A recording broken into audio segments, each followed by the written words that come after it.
એક કંપની રાખેલી હતી. તેમાં તેઓ કેરીના રસ બનાવી અને વેચવા માટે તેઓએ રાખેલું હોવાની અમને હકીકત હોય. જે કંપની એકચ્યુઅલમાં 2 વર્ષથી બંધ હાલતમાં છે. તેમજ તેઓએ 2 વર્ષ જૂનો પડતર કેરીના રસનો મોટો જથ્થો તેઓએ તાજેતરમાં જે લગ્નની સિઝન આવે છે તેમજ આ તહેવારોની સિઝનમાં આમ જનતામાં વેચવા માટે હાલ ઓફ સિઝનમાં ખાવા માટે પણ અનેક ફૂડ આઇટમ્સ મળી રહેતી હોય છે, પરંતુ જો તમે પણ ઓફ સિઝન માટેની પ્રિઝર્વડ ફૂડ આઇટમ ખાતા હોય તો પહેલા આ સમાચાર જોઈ લેજો, કારણ કે ગીર સોમનાથ જિલ્લામાં ફૂડ વિભાગ દ્વારા દરોડા પાડવામાં આવ્યા હતા, જેમાં 16,000 જેટલો અખાદ્ય કેરીનો રસ ઝડપાયો છે. સમગ્ર ઘટના વિશે વિગતવાર ચર્ચા કરીશું. નમસ્કાર, આપ જોઈ રહ્યા છો ચક્રવાત ન્યૂઝ. હું છું આપની સાથે નિધિ.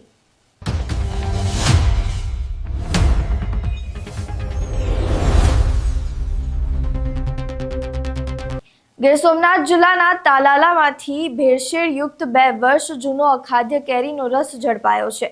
ગીર સોમનાથ એસઓજી પોલીસે અને ફૂડ સેફ્ટી વિભાગ દ્વારા આશરે 16,000 લીટર જેટલો જથ્થો ઝડપી પાડવામાં આવ્યો છે. તાલાલા તાલુકાના હડમતિયા ગીર ગામની સીમમાં પ્રવીણભાઈ ગોકળભાઈ ભંડેરીના કબજા હેઠળ આવેલી આ વાડીમાં રુચિલ એગ્રો ફૂડ પ્રોડક્ટ નામના પ્લાન્ટમાં દરોડો પાડવામાં આવ્યો હતો. તપાસ દરમિયાન કેરીનો રસ બનાવવાના પ્લાન્ટ તથા તાલાલા મુકામે આવેલ ગોડાઉનમાં તપાસ કરતા આશરે 2 વર્ષ જૂનો અને ભેળસેળયુક્ત અખાદ્ય કેરીના રસનો જથ્થો મળી આવ્યો હતો. પ્રાથમિક તપાસમાં જાણવા મળ્યું કે આ જથ્થો તાજેતરની લગ્ન સિઝનમાં વેચાણ માટે રાખવામાં આવ્યો હતો. આશરે 16,000 લીટર જેટલો પડતર અને શંકાસ્પદ અખાદ્ય જથ્થો સેન્ટ્રલ ફૂડ સેફ્ટી ઓફિસર દ્વારા સીઝ કરવામાં આવ્યો છે. પહેલા અહીં એ દ્રશ્યો જોઈએ જેમાં આજે આટલી મોટી સંખ્યામાં જથ્થો પકડાયો છે તે કેવી રીતે પકડાયો.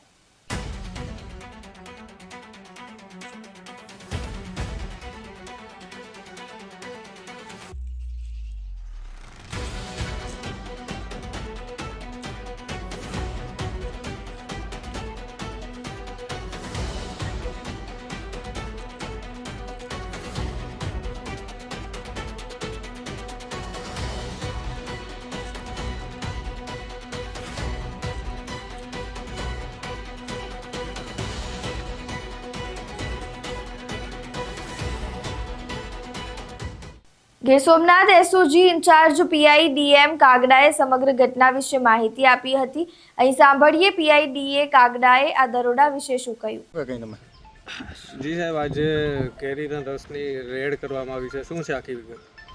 જી, હવે ગીર સોમનાથ જિલ્લામાં લોકોના આરોગ્યની ચિંતા રાખી ખાદ્ય પદાર્થોમાં ભેળસેળ કરી લોકોના આરોગ્ય સાથે ચેડા કરતા તત્વો વિરુદ્ધમાં કાર્યવાહી કરવા માટે શ્રી નિલેશ જાજલિયા સાહેબ, પોલીસ મહાનિરીક્ષક શ્રી જુનાગઢ રેન્જનાઓ તેમજ ગીર સોમનાથ જિલ્લાના પોલીસ અધિક્ષક શ્રી જયદીપસિંહ જાડેજા સાહેબની સૂચનાઓ આપેલ મુજબ અમોએ પેટ્રોલિંગ દરમિયાન ગીર સોમનાથ જિલ્લાના તાલાળા તાલુકામાં ચક્કરગઢ નામની સીમમાં પ્રવીણભાઈ ગોકળભાઈ ભંડેરી નામના માણસના કબજા ભોગવટાના ખેતરમાં તેઓએ રુચિલ એગ્રો ફૂડ પ્રોડક્ટના નામે એક કંપની રાખેલી હતી.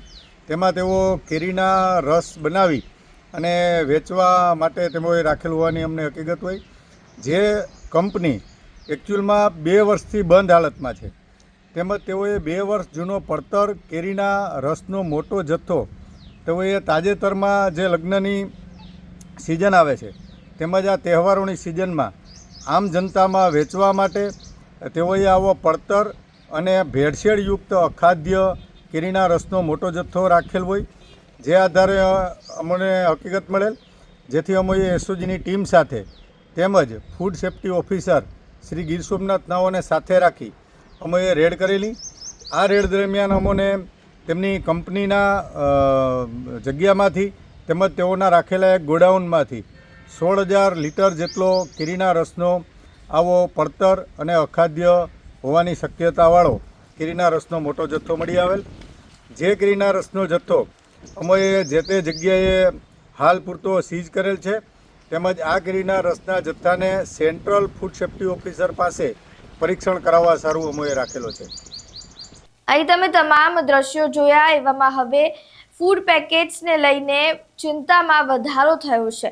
જો તમે પણ આ રીતે પ્રિઝર્વડ પેકેટ ફૂડ ખાતા હોય તો ધ્યાન રાખજો. સમગ્ર ઘટના વિશે તમારું શું માનવું છે? તમારા મંતવ્યો અમને કમેન્ટ બોક્સમાં જરૂરથી જણાવજો. નમસ્કાર.